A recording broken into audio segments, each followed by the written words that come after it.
윈도우 OS 기반 컴퓨터에서 F5키를 누르면 새로 고침이 됩니다. 화면이 한번 깜빡하면서 다시 이렇게 리프레시가 돼요. 그러면 화면이 깨끗해집니다. 한 번은 이런 생각을 해봤습니다. 만약 우리 영혼에 이 F5키처럼 새로 고침이 될 수 있다면 얼마나 좋을까? 어제의 실수와 죄의 무게를 벗어버리고 깨끗하게 다시 시작할 수 있는 그런 키 말이죠. 요한일서를 시작하면서 요한이 복음을 전하는 목적이 무엇인지 보았습니다. 바로 사귐입니다. 사귐. 하나님 아버지와의 사귐, 예수 그리스도와의 사귐, 그리고 우리 성도들과의 사귐인 삼중 사귐이 신앙의 본질 중 하나임을 보았습니다. 그런데 여기에 문제가 있습니다. 사귐이 그렇게 중요하다면 왜 우리는 종종 하나님과 멀어지는 것 같은 느낌을 받을까요? 신앙생활을 시작하면 사귐으로 들어가는데 그럼 그게 쭉 이어져야 되는데 왜 멀어지는 것 같은 느낌을 받는 걸까요? 왜 기도가 막히는 것 같고 하나님의 임재를 경험하지 못할 때가 있는 걸까요? 그 이유가 바로 죄 때문입니다.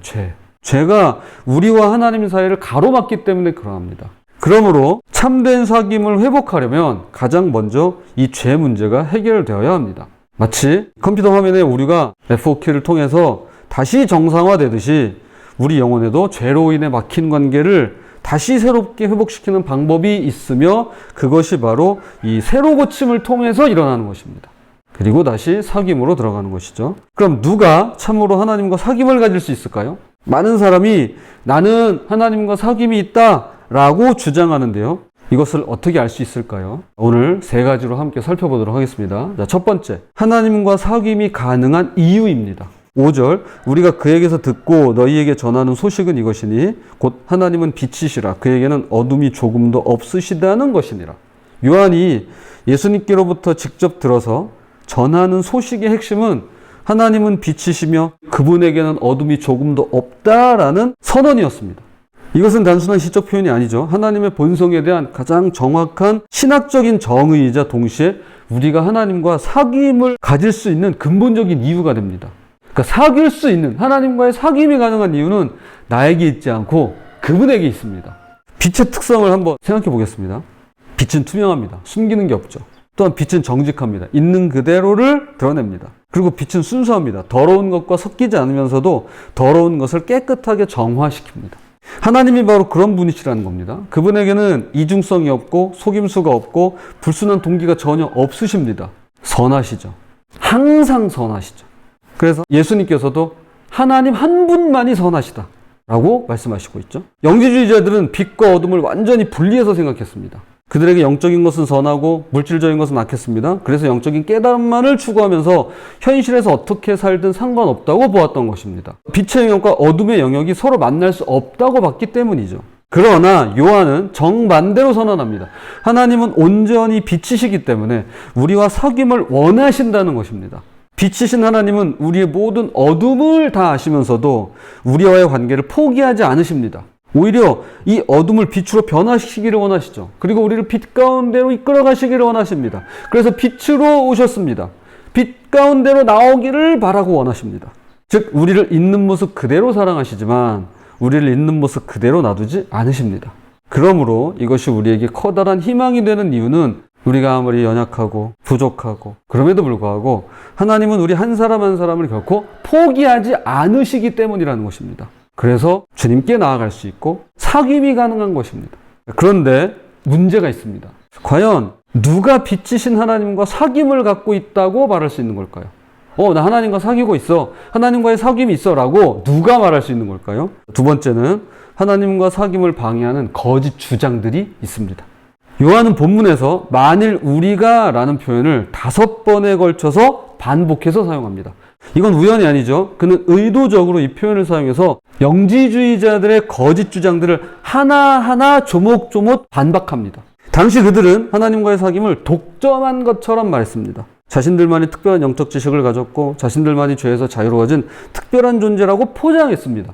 오늘날로 말하면 이런 거 있잖아요. 하나님께서 직접 말씀해 주셨습니다. 하나님의 음성을 들었습니다. 라거나 나는 직통 계시를 받았다 라고 주장하는 것과 같습니다. 그래서 항상 조심해야 돼요. 하나님께서 나에게 그런 마음을 주신 것 같습니다. 하나님께서 요 길로 인도해 주시는 것 같습니다. 요한은 이들의 주장이 거짓이라고 단호하게 말하면서 세 가지 거짓 주장을 구체적으로 지적하고 있습니다. 자, 첫 번째 거짓 주장. 영지주의자들이 즐겨 사용하던 표현입니다. 6절. 만일 우리가, 여기 만일 우리가 나오잖아요. 만일 우리가 하나님과 사귐이 있다고 어둠에 행하면 거짓말을 하고 진리를 행하지 아니함이거니와. 영지주의자들은 우리가 하나님과 사귐이 있다라고 자랑했습니다. 그러나 실제로는 어둠 속에서 살았던 것입니다. 주일에는 경건하게 예배드리지만 월요일부터는 세상 사람들과 다를 바 없이 살아가는 모습에서 현대에서 보여지는 유사점을 발견할 수 있을 것 같습니다. 자, 두 번째 거짓. 자신들이 특별한 영적 지식을 통해서 죄의 영향을 받지 않는 경지에 도달했다고 말합니다. 8절입니다. 만일 우리가 죄가 없다고 말하면 스스로 속이고 또 진리가 우리 속에 있지 아니할 것이요. 현대적으로 번역하면 나는 잘못 없다, 나에게는 책임 없다, 나는 죄가 없다라는 식으로 문제의 원인을 다른 사람에게서 찾고 또 자신은 항상 피해자라고 주장하는 것과 다르지 않을 것입니다. 세 번째 거짓 주장은 아예 죄를 지어본 적이 없다라고 주장하는 겁니다. 10절. 만일 우리가 범죄하지 아니하였다 하면 하나님을 거짓말하는 이로 만드는 것이니 또한 그의 말씀이 우리 속에 있지 아니하니라.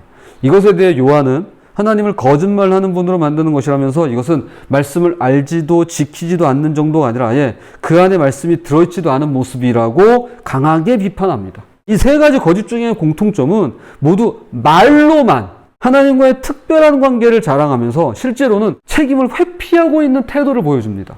요한은 하나님과의 사귐은 신비하고 독점적인 관계를 주장하는 것으로 입증되지 않으며 아무리 내가 하나님과 사귐이 있어, 나 죄 없어, 나 범죄하지 않았어, 이거 아무리 주장하는 거로 해결되는 게 아니라 오직 진리를 따라서 서로 사귐을 통해서 서로가 서로를 빛나게 한다라고 분명히 말하고 있는 것입니다. 그럼 참된 사귐을 위해서 어떻게 할까요? 하나님과 참된 사귐을 위한 조건입니다. 요한은 거짓 주장들을 반박한 후에 참된 길을 제시합니다. 그것은 두 가지 조건으로 나타나는데요. 첫 번째, 7절입니다.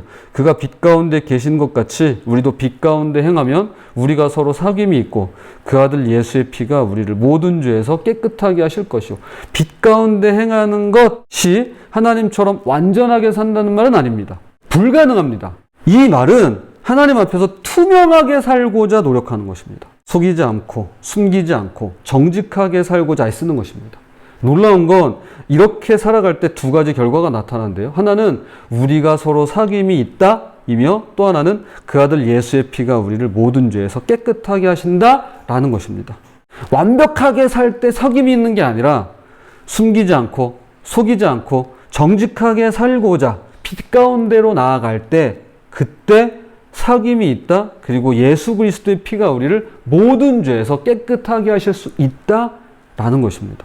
즉 하나님과의 수직적 사귐이 회복되면 자연스럽게 성도들과의 수평적 사귐이 회복될 수밖에 없고 예수님과의 사귐을 통해 보혈이 지속적으로 우리를 정결케 해주시더라는 것입니다. 그러면 이런 분들에게서 보이는 특징이 있습니다. 이런 분들에게는요, 그늘이 없습니다.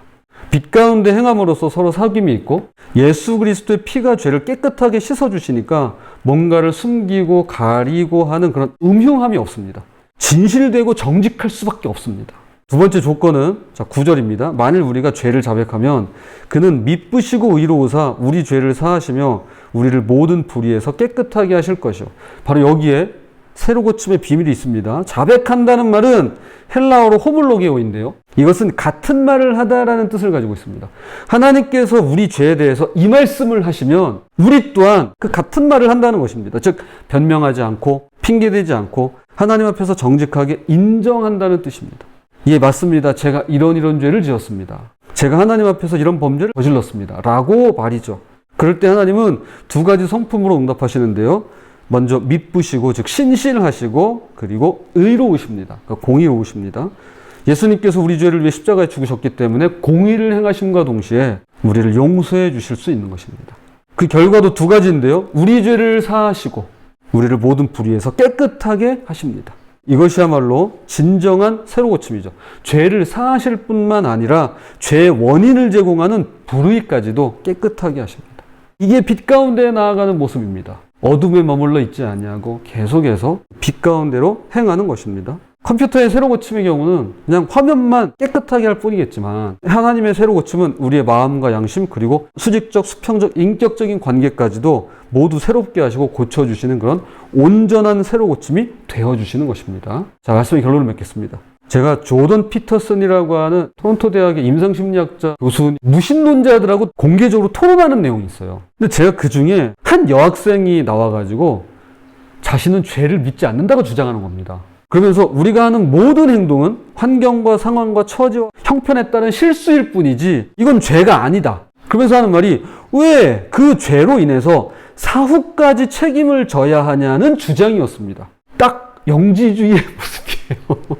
이게.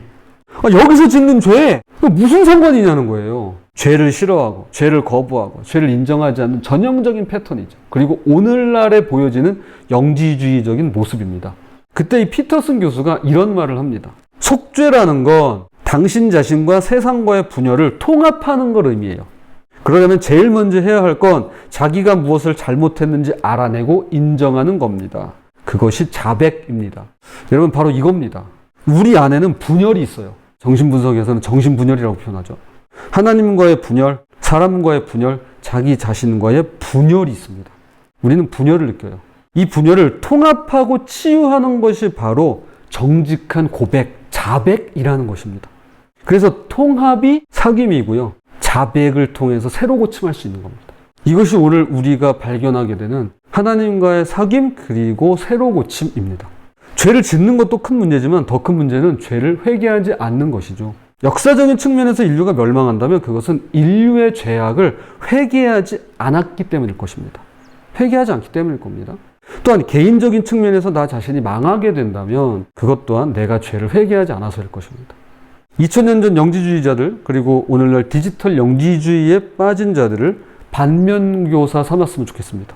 악하면 악할수록 회개의 필요성은 증가하지만 반대로 악하기 때문에 회개할 수 없는 딜레마가 있음에도 불구하고 우리에게는 미쁘시고 의로우신 하나님이 계시기 때문입니다. 그러니 안심하시기 바랍니다.